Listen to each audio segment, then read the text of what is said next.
Hello, everybody. Thank you for tuning in. In this video, I'm going to be kind of winging it a little bit because there's so many topics that I want to discuss, and many of them are related. One of the topics that I want to discuss, and I'm probably going to hit on it off and on, is empowering the people. Now, when it comes to the government, we give our votes. We offer funding, for our representatives, and we pay our taxes. And we often put people in positions of power in which those people don't keep up with, many of the promises that they made, as far as taking care of our people, or, the American people. And, there's a lot of issues that have been ongoing that there are people in place for a reason, to prevent those issues. So we have homelessness. Homelessness is a huge problem, here in America. We have veterans that are homeless. You have average citizens who can't afford the cost of living, despite the fact that they're working, two or more jobs. We have mentally ill people who are out there homeless, and that's a huge problem in itself. And how we treat a lot of those individuals is even worse. There are jurisdictions that will literally send police officers around or law enforcement around to either arrest or push those individuals out of areas. And often, the methods used aren't the most legit, methods. Then you have those who do have a roof over their head, but they're struggling. They're working, one, two, maybe three jobs. You may even have two individuals in a household who are working maybe, two jobs each, and they're still struggling just to get by. And a lot of these individuals are in low income areas as it is.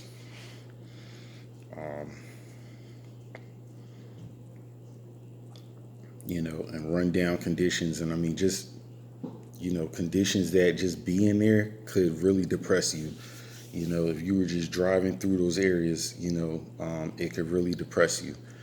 And you look around, and I've known individuals to, you know, uh,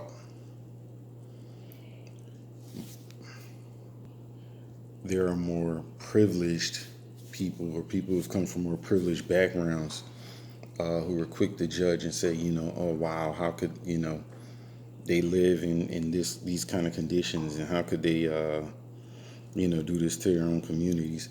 And even though there's some truth behind that, it's not all on those people who live there. So you got like the really struggling individuals, and then you got you know what's considered the middle class, uh, which I still call lower class because you know, but you got a lot of individuals who are struggling to pay their rent. You got the rent going up on annually at a lot of these apartments, and you have you know certain utility companies taking full advantage of people, charging them outstanding additional fees, and stuff like that, just to, I don't know, get an extra dollar or whatever. And there's no way to fight that stuff back. Then you have cities like Philadelphia, where they literally, I still don't understand this, where that city can find its way to get into your pockets and take every little, little less penny that you have, you know. Especially if your car gets, impounded or something like that, you can forget about it. It's probably cheaper just to go buy another car sometimes. Um, but when and you have governments like that that can find ways to get money, but then, the cities that fall under their jurisdiction are just, I'm not gonna say a war zone, but I mean, some of those places are just, ridiculous. Not, with the violence and everything, yes, but also with, the poverty and just everything being all torn down and, buildings way, past code violations. Um, Abandoned, burnt out buildings and uh, just everywhere. It's just a mess. And there's different things, different problems across the U.S. But the thing is that we tend to elect officials so that a lot of these issues can be dealt with, so that, something can be done about the jobs, something can be done about, making a couple extra dollars more. Um,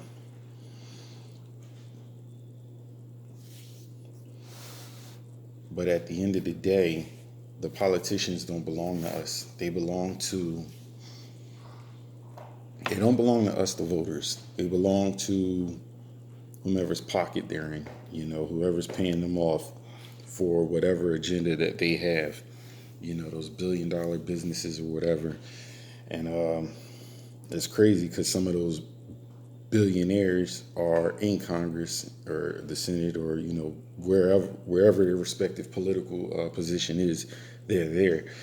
And when you have corporations and, rich elite people buying out our government, and buying out the elected officials that we elect, that we vote for, there's a huge conflict of interest there. There's a huge conflict of interest, and in my opinion, um, that should be addressed legally. That should really be addressed, you know, in a court of law, in a legit court, not one where the judges or the jury or whomever will be paid off. But if we vote for you to take office, if we vote for you to take office, you know,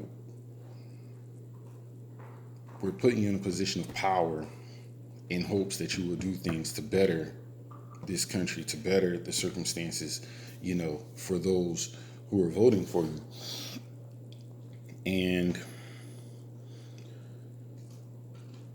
I want to say it's very rare that we get that, if ever. There's, and then the crazy part about it is a lot of these people that are put in those positions get to make the laws. They really get to make the laws. And it's not every day that you see a billionaire going to prison or, getting convicted of a crime and stuff like that. I'm pretty sure, just like anybody else, the wealthy and elite, commit crimes just like anybody else. So it's kind of weird, that laws that are in place, mainly only pertain to, the lower class individuals, and it would take a lot of, uh, legal action, maybe even some action by force. But I want the power to be taken away from the wealthy, and those who pay off the politicians and put that power back in the hands of the voters, of the American citizens. Um,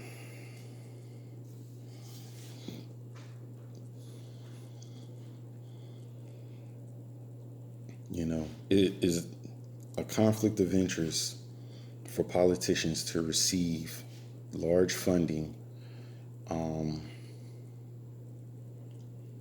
you know, from these wealthy corporations or wealthy individuals, is definitely, a conflict of interest. When the government wants to give you a grant or something like that, it's usually in such a way that that money has to go directly towards what it's supposed to go towards.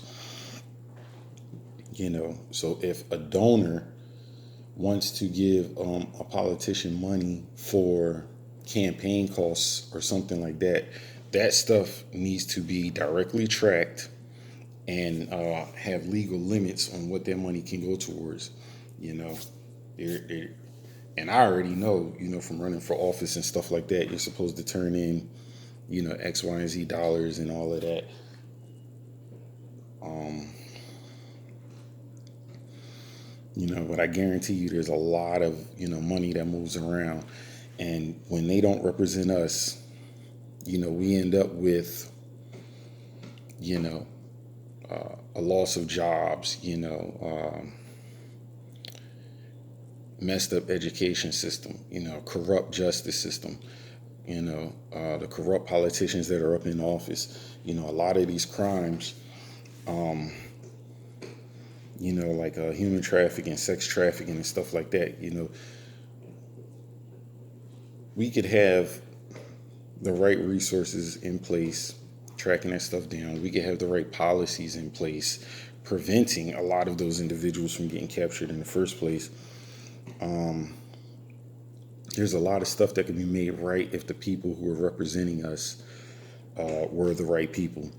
And I strongly believe that there needs to be legal limitations and strict oversight of those parties. I also believe that there should be limited terms, term limits for, people in Congress, so on and so forth. You know, 8 years can be a huge difference. A president can only sit for what 8 years tops.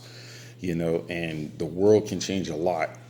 In 8 years. The world in 1997 was a totally different world in 2004. You know, many of us remember 9/11. Those of us who was around before then know that it was a different world. Prior to 9/11. Post 9/11, there were other terrorist attacks. I want to say at least up until 2005, the media was just filled with attacks happening elsewhere around the world. Also here in the U.S., you had people mailing rice in, and just crazy stuff like that in different areas. You had the DC sniper. Um, you had the guy who tried to set off a bomb in his shoe and all of that. And it's just been a different world since. So 8 years can really make a difference. We shouldn't have people, who can sit, at the same seat for 20, 30, 40 years, you know, and getting rich at our expense, at the same time, So I definitely want to put, the power back into the hands of the American people, back into the hands of the voters, you know, um, and get some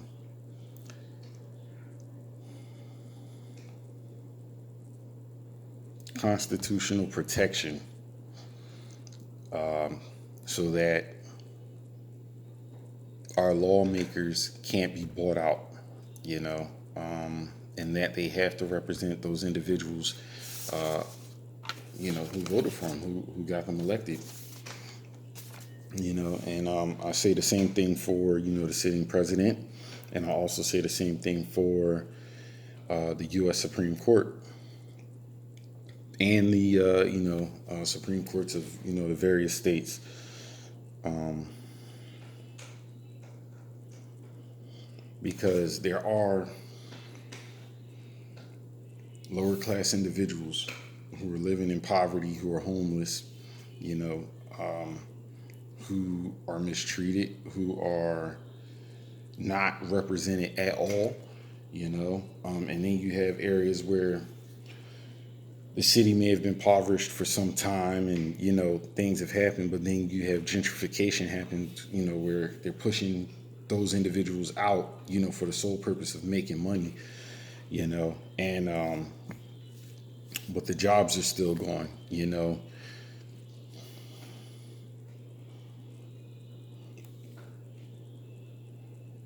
So I guess this video will be mainly towards my thoughts, and as far as putting the power back into the hands of the individuals. And I know the major corporate corporations that make all their money and pay off the politicians wouldn't be happy with me if I was able to make that happen, and I truly don't care. But yeah, the poor guy needs proper representation. The middle class people need proper representation. And honestly, I believe that everybody that everybody can be benefited from that.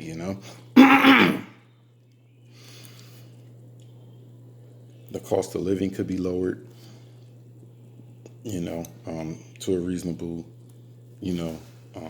wage. How much people make could be boosted up to be reasonable. With more people working, that's and I know we all hate that T word, but there's more taxes that is collected. There's less welfare and government assistance that's being used up, which frees their money up more for other things that is needed for.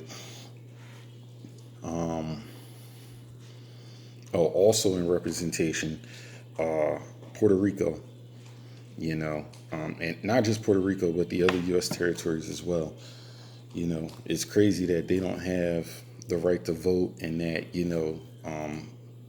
allegedly there's a lot of corruption that goes on down there too. I don't live in Puerto Rico, so I don't know.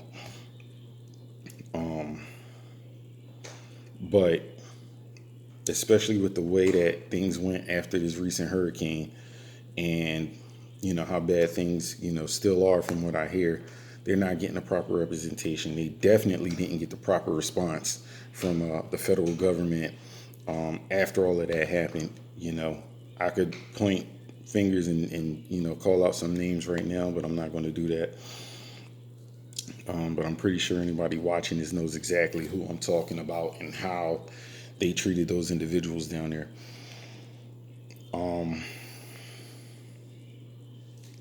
If they had the proper representation, and if they had the power to vote, for their votes to count, things could be totally different in Puerto Rico, and in, the U.S. territories. And the same thing applies to a lot of us here, in the mainland, who aren't getting the proper representation, who aren't getting the proper resources, the decent schools,